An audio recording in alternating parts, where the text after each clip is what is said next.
दोस्तों, हमारी जिंदगी में सबसे बड़ा सवाल हमेशा यही रहा है कि असली सुख कहाँ है। क्या वह धन, दौलत, राजपाट और वैभव में है या त्याग और तपस्या में। यह सवाल हजारों साल पहले राजा जनक के मन में भी उठा था और इसी सवाल का जवाब देने आए एक अद्भुत ऋषि अष्टावक्र। आज मैं आपको वही प्रेरणादायक कथा सुना रहा हूं जिसमें एक 12 साल का बालक अपने अद्भुत ज्ञान और अद्वैत की समझ से न केवल बड़े बड़े विद्वानों को परास्त करता है बल्कि आत्मा के रहस्य को भी उजागर करता है। यह सिर्फ एक कहानी नहीं है बल्कि जीवन को बदल देने वाली शिक्षा है। नमस्कार दोस्तों, स्वागत है आपका हमारे चैनल मिस्ट्री मोटिवेशन में। अगर आप चैनल पर नए हैं तो तुरंत सब्सक्राइब करें और बेल आइकन दबाएं ताकि हर नई वीडियो की नोटिफिकेशन सबसे पहले आपको मिले। तो चलिए इस रोमांचक और दिलचस्प कहानी का सफर शुरू करते हैं। अष्टावक्र एक महान ऋषि थे जो जन्म से ही शरीर के 8 अंगों से टेढ़े मेढ़े थे। शरीर भले ही विचित्र था लेकिन उनका ज्ञान गहरा और विलक्षण था। उनके पिता कहोड़ ऋषि वेदों के विद्वान पंडित थे। वह अपनी पत्नी सुजाता के साथ अपने ससुर उदालक ऋषि के आश्रम में रहते थे। जब सुजाता गर्भवती हुई तो गर्भस्थ बालक ने ही वेदों का पूरा ज्ञान पा लिया था। एक रात उसने गर्भ से ही अपने पिता कहोड़ ऋषि को टोकते हुए कहा, पिताजी, आप वेद तो पढ़ते हैं लेकिन सही उच्चारण नहीं करते। ज्ञान केवल शब्दों को दोहराने से नहीं मिलता, ज्ञान और सत्य तो आत्मा में होते हैं। यह सुनकर ऋषि कहोड़ को बहुत गुस्सा आया और उन्होंने बालक को श्राप दे दिया, जैसे तूने टेढ़ी वाणी कही है वैसे ही तू 8 जगह से टेढ़ा होकर जन्म लेगा। समय आने पर बच्चा पैदा हुआ और सच में उसका शरीर 8 जगह से टेढ़ा था, इसलिए उसका नाम अष्टावक्र रखा गया। अष्टावक्र के जन्म से पहले ही उनके पिता ऋषि कहोड़ धन की आवश्यकता के कारण राजा जनक की सभा में शास्त्रार्थ करने चले गए। वहां एक बड़ा आयोजन हुआ था जहां घोषणा थी कि जो विद्वान वाद विवाद में विजय होगा उसे हजारों गायें मिलेंगी और हारने वाले को मृत्युदंड भी दिया जा सकता था। कहोड़ ऋषि का मुकाबला राज्य के महापंडित वंदिन से हुआ और दुर्भाग्य से वह हार गए। वंदिन ने उन्हें जल में डुबोकर मरवा दिया। अष्टावक्र से यह दुखद सत्य छिपाया गया। वह 12 वर्ष तक अपने नाना उदालक को ही अपना पिता समझते रहे। 12 वर्षों के गहन अध्ययन के बाद वह एक महान विद्वान बन चुके थे। एक दिन उन्हें सच्चाई का पता चला जिससे उनका दिल टूट गया। उन्होंने तुरंत अपनी मां से कहा, मां, मुझे आज्ञा दो, मैं अभी जाकर उस वंदिन को हराकर पिता का सम्मान वापस लाऊंगा। मां ने बहुत समझाया पर अष्टावक्र नहीं डिगे।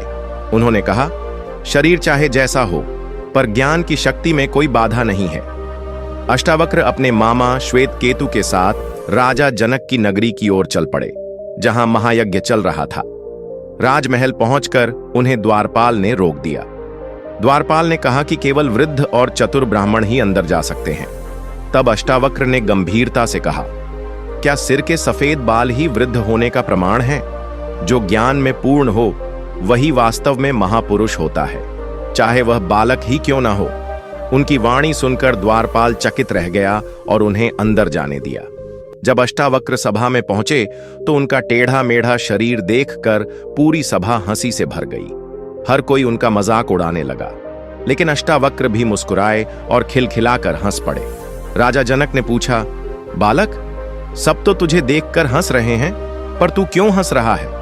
12 साल का अष्टावक्र गंभीर स्वर में बोला, राजन, मैं इस सभा पर हंस रहा हूं जिसमें ज्ञानियों की जगह चमड़े के व्यापारी बैठे हैं।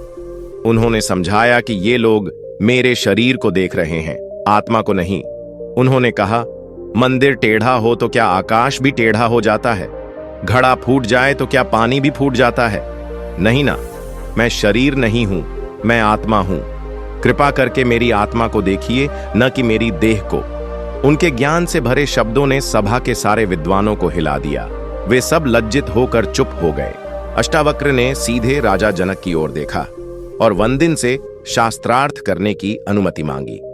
राजा जनक ने उन्हें छोटा समझकर मना करना चाहा, पर अष्टावक्र ने कहा, राजन, मेरा आकार छोटा है लेकिन विचार और ज्ञान विशाल है। राजा जनक ने उनकी परीक्षा ली और उनके तुरंत और सटीक उत्तरों से प्रभावित होकर उन्हें शास्त्रार्थ की अनुमति दे दी।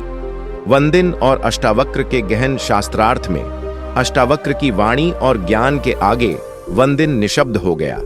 वह हार चुका था। अष्टावक्र ने राजा जनक से कहा कि जिस तरह वंदिन ने उनके पिता को डुबोया, उसी तरह उसे भी डुबोया जाए। तभी वंदिन ने शांत स्वर में कहा कि वह यह दंड स्वीकार करता है, क्योंकि इससे उसे अपने पिता देवता वरुण के दर्शन होंगे। फिर उसने अष्टावक्र को वरदान दिया और उसी क्षण सबके सामने जल से ऋषि कहोड़ और अन्य सभी ब्राह्मण बाहर आ गए। सच्चे ज्ञान और धर्म की जीत हुई। अष्टावक्र की तेजस्वी वाणी और पिता के पुनर्जीवन ने राजा जनक को अंदर तक झकझोर दिया। वह केवल एक सम्राट नहीं, बल्कि एक जिज्ञासु शिष्य बन चुके थे। अगली सुबह राजा जनक ने घोड़े से उतरकर अष्टावक्र को साष्टांग प्रणाम किया और उनसे मृत्यु से परे ज्ञान की याचना की। राजमहल में अष्टावक्र के लिए एक उच्च सिंहासन लगाया गया। 12 वर्ष का वह बालक अब गुरु की आसंद पर बैठा था। राजा जनक ने हाथ जोड़कर पूछा, हे ऋषिवर, आत्मा क्या है? यह बंधन क्या है? मुक्ति क्या है? तब अष्टावक्र ने कहा, राजन, जब तक तुम स्वयं को शरीर मानते हो, तुम संसार में बंधे हो। लेकिन जब तुम जान लेते हो कि मैं केवल साक्षी हूं, न कर्ता न भोगता, तभी मुक्ति का द्वार खुलता है। आत्मा शुद्ध, शांत, अचल और अमर है। इन गहन प्रश्नों और उत्तरों से एक महान ग्रंथ की रचना हुई, जिसे हम अष्टावक्र गीता के नाम से जानते हैं। यह संवाद हमें यही सिखाता है कि असली सुख और आजादी बाहरी दुनिया में नहीं है। राजपाट, वैभव, पैसा और नाम, यह सब अस्थाई है। सच्चा सुख आत्मा के बोध में ही है। जब हम यह जान लेते हैं कि मैं शरीर नहीं, आत्मा हूं, तभी हमारे भीतर से डर, चिंता, क्रोध और लोभ सब मिट जाते हैं। तो दोस्तों, अगली बार जब आप किसी को देखें तो उसके शरीर, कपड़ों या पद से नहीं, बल्कि उसकी आत्मा और उसके ज्ञान से उसे परखने का प्रयास करें। यही अष्टावक्र का संदेश है। तो दोस्तों, अगर आपको यह मजेदार और विचारशील कहानी पसंद आई हो तो इसे लाइक करना न भूलें और अपने दोस्तों और परिवार के साथ जरूर शेयर करें। मिलते हैं अगले वीडियो में। तब तक के लिए खुश रहिए, मस्त रहिए और जुड़े रहिए मिस्ट्री मोटिवेशन के साथ। धन्यवाद।